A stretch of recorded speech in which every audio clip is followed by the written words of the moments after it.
Bem-vindos ao podcast O Canteiro, o canal de educação profissional voltado ao ecossistema da construção civil. Eu me chamo André Marques, atuo na área de projetos há cerca de 15 anos e sou o host deste canal. E comigo, Henrico De Ferrari.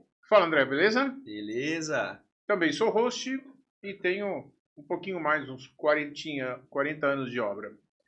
Então aqui, projeto e obra, e a gente tem muita história para contar, né? Muita coisa. E nesse episódio, nossa intenção é acabar com a obra, é isso? Bom, vamos fazer acabamento, mas não vamos destruir, não. Né? Demorou tanto para construir. Vamos cuidar com carinho. Vamos lá. Bom, acabamentos teoricamente, assim, o que vai dar é a cereja no bolo, né? E às vezes a gente tem que cuidar para, de repente, não colocar uma bela cereja num bolo todo estourado, né? Perfeito. Então, o conceito básico aqui é o seguinte: a qualidade ela não vem do acabamento, a qualidade vem em todo o processo, né? E quando você chega no acabamento, isso é um plus. Mas se isso não tiver, se todo o preparo não tiver bom, não vai ser um belo porcelanato que vai resolver o problema, né? Não é só um banho de loja que vai elevar o nível daquela edificação. Exatamente. Então, como a gente pode ver no episódio de pintura, a base de uma boa obra é um substrato bem feito. Então, quando a gente fala de pisos e paredes, a gente tem que pensar sempre que ela tem que estar bem executada, né? Com planicidade, não pode ter buracos, não pode ter defeitos que comprometam a aplicação do material de acabamento em cima, certo? Perfeito. Então essa é a grande sacada do negócio. E sempre que eu tiver algum problema num substrato, o ideal seria resolver o problema antes de colocar o revestimento, tá?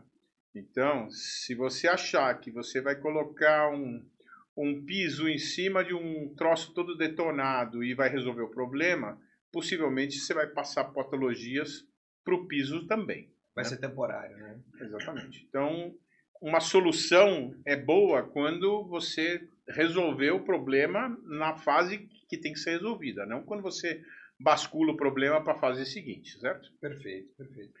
Então, é isso. Uma ferramenta que é muito importante quando a gente fala em analisar substratos é a bendita da régua, né? Então, quando você coloca uma régua numa parede ou num piso, você tem que entender que isso está niveladinho, né?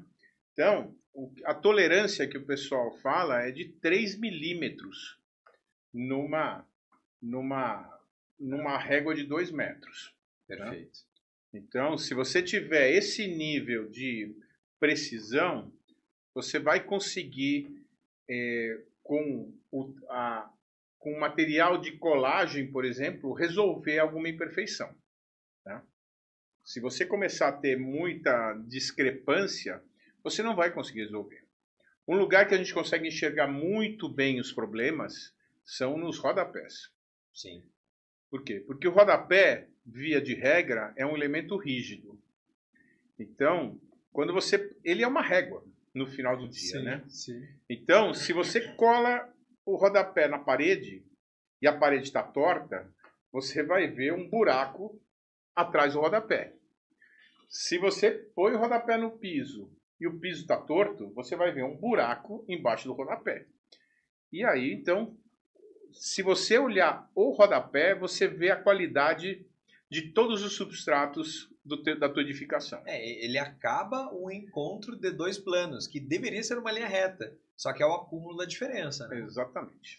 Então, para você ver defeito num apartamento, numa casa, não sei o quê, vai olhar o rodapé e você vai ver todas as lambanças ali.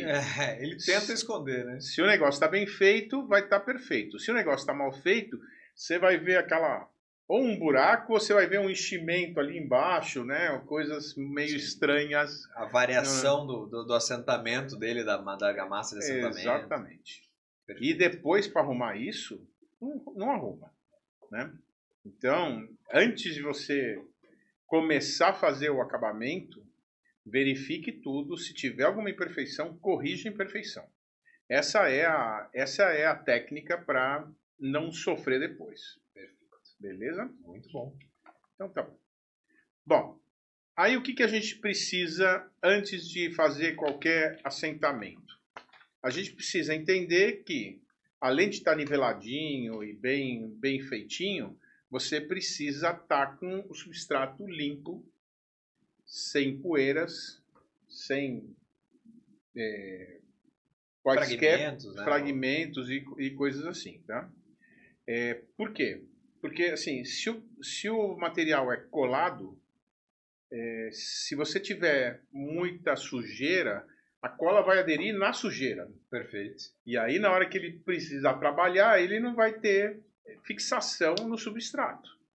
Então, é sempre muito importante limpeza, acima de tudo, para garantir que os materiais funcionem, né? Sim. Quer dizer, um adesivo, ele é uma ponte de aderência entre o substrato e o material de acabamento. Se isso não estiver extremamente bem limpo, não vai desempenhar. Perfeito. E aí vai começar a ficar, vai dar xoxo, aqueles ocos, vai dar, eventualmente, um lado prendeu, do outro lado não prendeu, e começa a dar movimentações que não deveriam ter, e coisa do estilo. Tá? Uhum.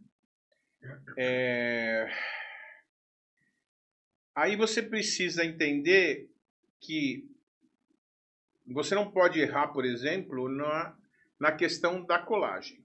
Né? Então, você tem adesivos corretos para cada tipo de situação, do material e do substrato. Né? Perfeito. Então, existem materiais corretos para cada uso. Uhum. Eventualmente, você pode ter, em função de estar em área interna ou área externa, um comportamento diferente do material. Pode ser o mesmo material, só que você está num ambiente diferente, você precisa de um material diferente para fazer essa colagem. Perfeito. Né? Ou se é área seca com área úmida e tudo mais. Sim. Então, assim, existem especificações que têm que ser seguidas, que aqui a gente não vai estar falando sobre cada um dos tipos de não sei o quê. O que a gente está dizendo existem casos particulares e aí você tem que ter um material adequado para esse uso. Né? Eu acho que cabe o alerta de verificar o que foi adquirido. Porque às vezes o cliente fala, mas eu faço o quê? Eu pergunto, mas e qual que tu comprou? Porque ele, não, ainda não comprei, mas então não pode tomar essa decisão agora.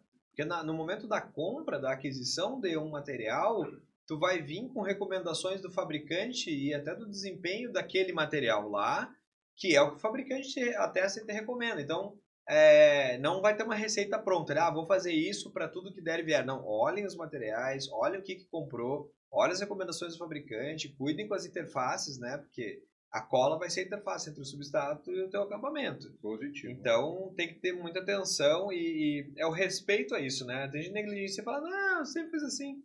Calma, lê lá, olhem os manuais do fabricante, eu bato muito nessa tecla, é muito importante. Sim. Aí você precisa entender a qualidade dos materiais. Né? Então, às vezes, e assim, cada vez menos, porque a gente está com processos de industrialização que vão melhorando produtos, mas existem materiais, ou existiram com muita mais frequência antigamente, que tinham problemas de bitola, de planicidade e de vários aspectos, cor, né? Sim. Então, assim, quando você antes de você aplicar, você precisa verificar se o material está todo dentro do padrão de qualidade que você precisa. O Grez, ele era uma incógnita, né?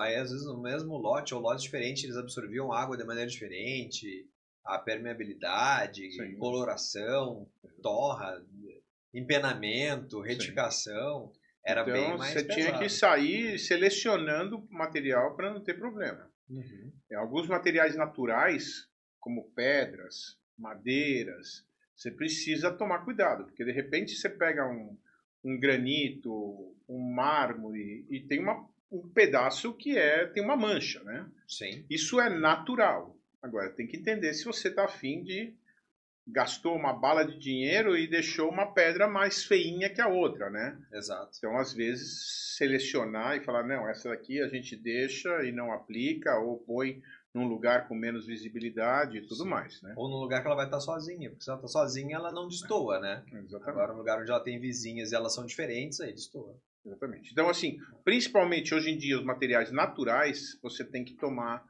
essa precaução de estar verificando como é que ela está funcionando, né? Excelente. Outro item que é bastante importante e é meio negligenciado é a questão de aclimatação do material. Então, você tem muitos materiais que eles vêm plastificados, embalados, por exemplo, pisos vinílicos. Você recebe uma manta enrolada ou réguas fechadas e tudo mais. Esse material ele vai ser aplicado num local específico, com uma condição de temperatura e umidade específica. É muito importante você dar um tempo para esse material se aclimatar àquela condição. Porque imagina você tirar um negócio dentro de uma caixa, fechadinha, não sei o que, para sair aplicando, e aí a umidade, a temperatura e não sei o que não é aquela em que o material estava depositado. Uhum. Ele vai começar a se movimentar. E se ele já tiver aplicado, colado, ele vai ficar louco para tentar se mexer e vai começar a abrir junta, vai começar a empenar, vai começar a ter um monte de problemas. Perfeito. Então, as boas técnicas pedem que você espere, desembale, dê um tempo para esse material. Esse tempo é 24 ou 48 horas, que você deixa o material se aclimatar àquele ambiente. No limite, o pessoal fala de, por exemplo, se aquele ambiente vai ser condicionado ou climatizado, como você já nos ensinou em outro episódio, né? Seria ideal que ele tivesse na temperatura de operação, né? Para que você possa ter toda a movimentação dela antes de você começar a aplicar. Então, por exemplo, tem pisos em rolo que o ideal seria você abrir ele, eventualmente cortar antes de fazer a aplicação dele, para que você não tenha problemas de movimentação posterior, né? Sim, sim. Então, Isso, tem vários materiais, né? Tem uma patologia que daí não tem nada a ver com acabamentos, mas que envolve, às vezes, a aplicação de redes enterradas longas. Então, vai fazer, assim, 50, 100 metros uma rede enterrada num dado material. Quando aquele material chega para ser executado enterrado, ele normalmente está mais quente do que o solo, né? Ele tá com a temperatura do dia. E aí tu executa ele reto e cobre. Aí ele vai tentar retrair, aí ele quebra lá dentro. Os caras acham que é má execução. Não, faltou a aclimatação desse material, porque ele vai trabalhar em outra temperatura. Então, preparar os materiais é muito importante. sim. Nessas horas, a recomendação de fazer aquele zigue-zague, deixar o material com sobra, para que ele possa trabalhar e ainda ter folga. Mas nos pisos e acabamentos é o que vão te saltar os olhos, né? Sim. Muito legal esse alerta de aclimatar as coisas, né? E é o tipo da coisa que às vezes você nem imagina, né, que isso seja tão relevante, né? Outra coisa que precisa ser muito bem especificada e que fique clara é a questão da paginação. Então, por exemplo, você vai assentar um piso. No projeto de arquitetura, você tem que ter as partidas, né? De onde sai para que você, por exemplo, o que tenha de cortes e tudo mais, fique num lugar que tenha menos impacto visual, né? E produtivo também, né? Às vezes tu escolhe uma paginação que te gera um monte de recortes no ambiente e fora a estética, a execução fica dificultada. Então, às vezes, ter um bom plano, ter uma boa paginação, seja em parede ou piso, te dá performance, qualidade, visual, beleza, estética. A questão de assegurar que o cara vai executar com mais qualidade se ele recortou menos. Se ele tiver que fazer um monte de recorte, tende a piorar, né? Sim. A questão de ralos também, né? Exato. Você precisa ter caimentos. Então, existe tudo uma lógica que não é para ser resolvida pelo operário na hora da execução. Isso tem que estar planejado, projetado, para que seja seguido um certo padrão. Principalmente em obras repetitivas, tipo prédios e tudo mais, senão cada um vai fazer de um jeito, né? Exatamente. Então você não pode deixar isso na mão. Então, quando você, antes de começar uma frente de serviço dessas, você tem que entender que o projeto está completo e tem todas as informações. E se não tiver, você tem que acionar quem de direito para que faça todo esse ajuste no projeto para que você tenha a melhor tomada de decisão na hora de executar o serviço, né? Não, e é um acabamento, é um casamento tão óbvio que muitas vezes é negligenciado essa questão da interação de furo no piso, ralo no piso com a paginação do piso. Aí chega num momento que aquilo ali está num ponto terrível da pedra e tu tem que fazer o acabamento. Aí cada um vai cortar de um jeito, vai dar um nível de acabamento muito inferior, porque não foi pensado, né? Sim. E é o tipo da coisa assim, às vezes isso passa batido pelo projetista, só que o executor ele tem que ter análise crítica e buscar solução com o projetista, né? Uhum. Não, a lógica é a seguinte: o executor ele tem que executar algo que está projetado. Se não está projetado, você tem que mandar de volta para quem projeta e falar, amigo, não está bom. Como é que eu faço? Encontrei isso, o que eu faço? Porque passa, gente. Passa coisa em projetos. A gente costuma falar muito isso. As coisas em projetos podem passar.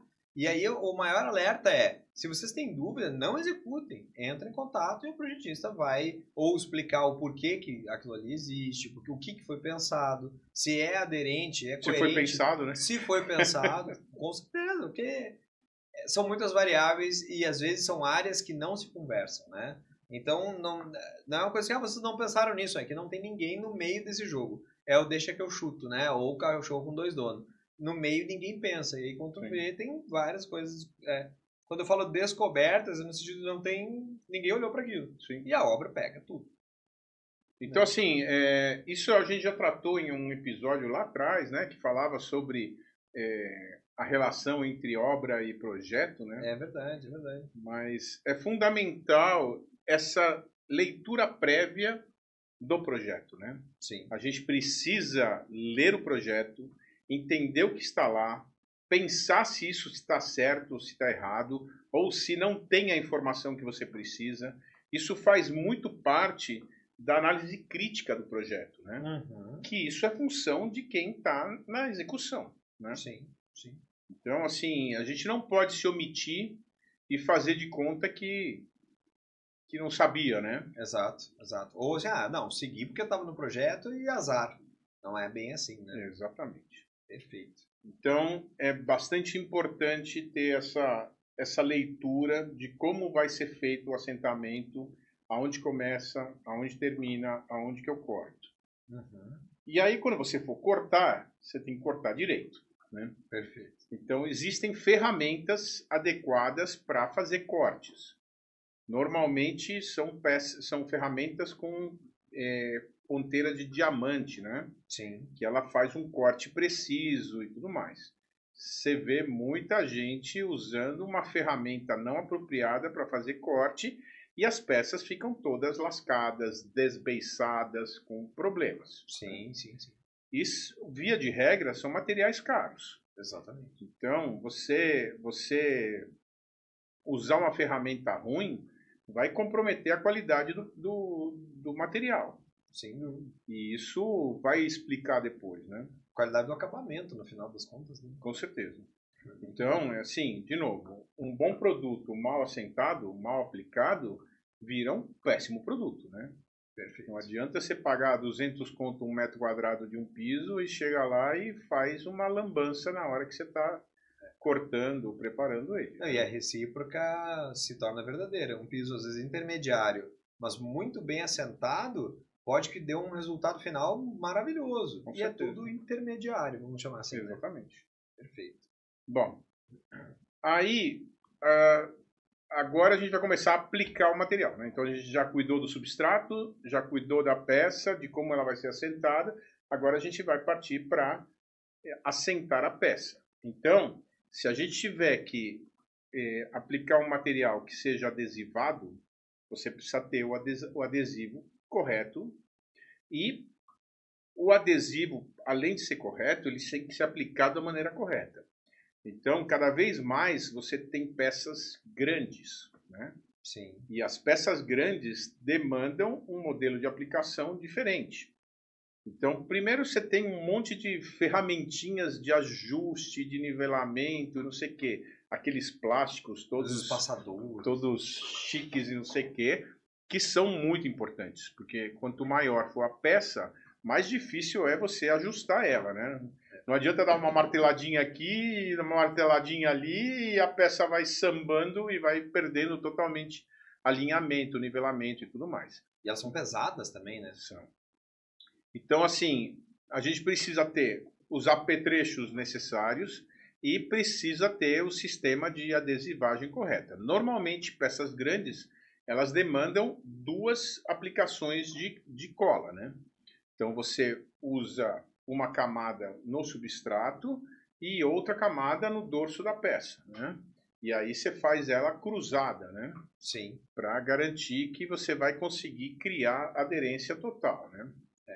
O importante é buscar essa eliminação dos ocos e ter um horizonte que é menor, né, na atualidade, com o avanço das cerâmicas e tudo mais, mas antigamente que era grés, que era uma cerâmica mais comum, toda vez que ela torrava no forno, ela ganhava uma curvatura, uma concavidade, que era o oco no meio. E quanto maior é a peça, e todas elas têm, independente que sejam porcelanato, todas têm uma leve curvatura.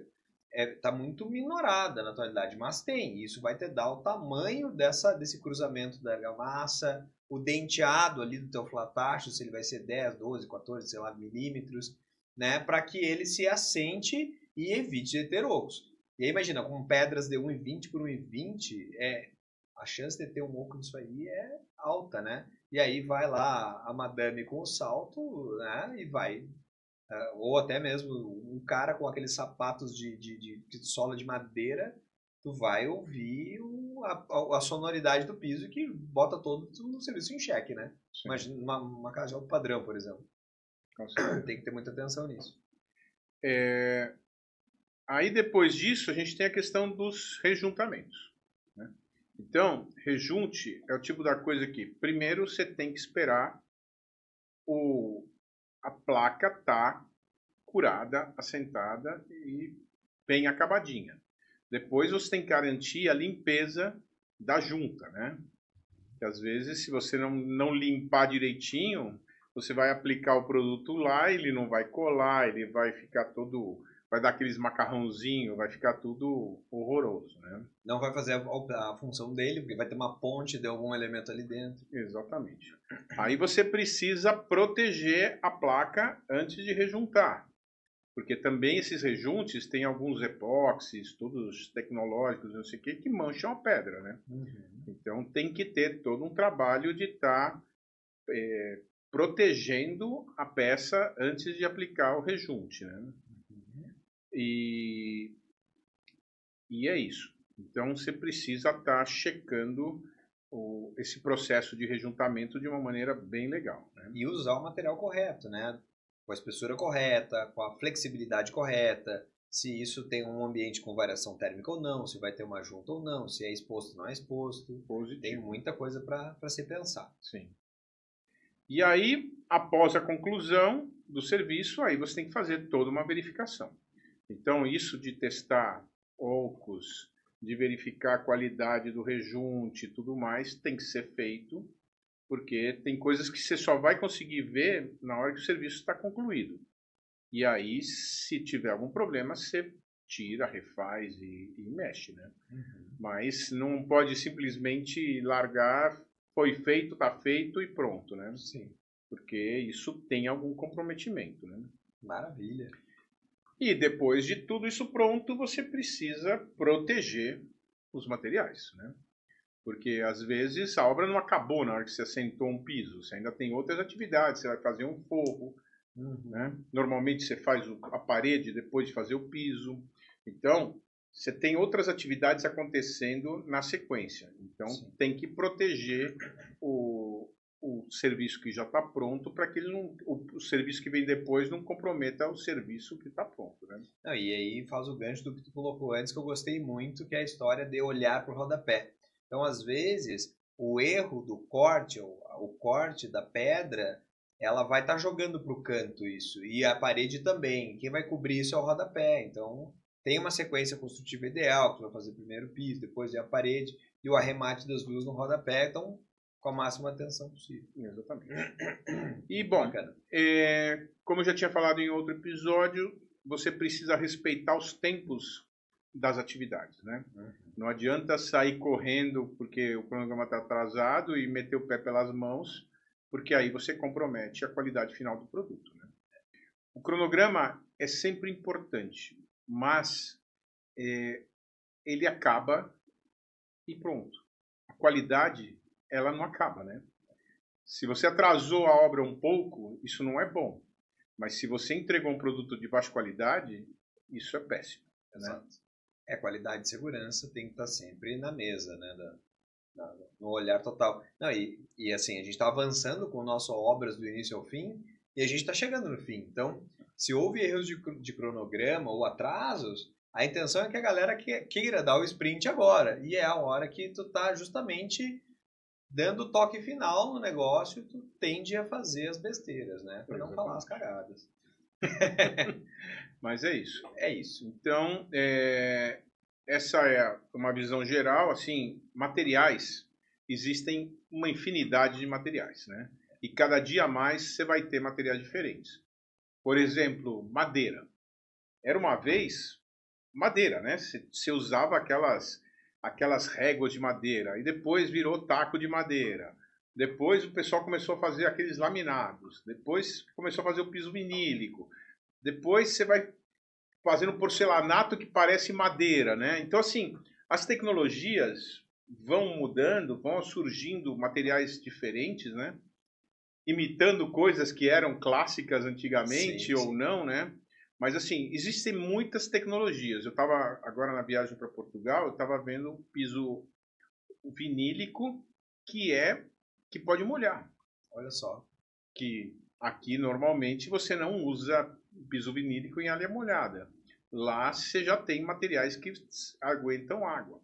Olha que bacana. Então, assim, tecnologia vai mudando, vão surgindo novos materiais, surgindo novas soluções, e você precisa estudar exatamente como que se aplica, como é que você faz, tá? Assim, não vamos aqui dar o beabá de como faz tudo, mas leiam os manuais, conversem com quem faz o serviço, entendam qual é a lógica do negócio e façam direito, né? Nessa linha eu gosto muito recentemente eu tive contato com alguns pisos frio, mas que deixaram de ser frio. Eles têm não é uma porosidade, mas uma textura mais, não é tão lisa, são gostosos no toque e não são mais tão frio.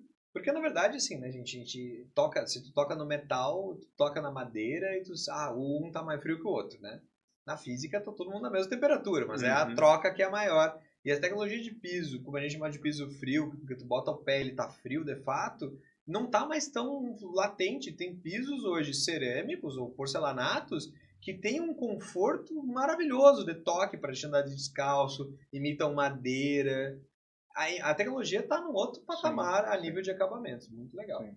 Tem que ir para as outras áreas da nossa engenharia, né? Essa tecnologia toda. Mas... Tem muito para melhorar. Muito bom. Mas é isso. Então, assim, não vamos aqui fechar a cabeça. Você tem que estar com a cabeça aberta, você tem que estar com senso crítico, você tem que buscar entender as tecnologias que estão acontecendo e aplicá-las da melhor maneira possível, né? Maravilha. Treinar as equipes, né? Periodicamente, né? Porque, assim, no final do dia, você precisa ter gente que saiba fazer o serviço, né? Não adianta você ter um material super tecnológico e não ter gente que saiba aplicar, né?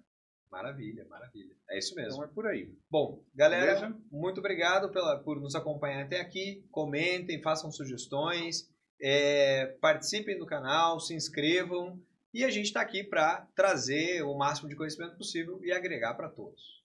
Muito obrigado, galera. Até a próxima. Até a próxima. Tchau, tchau.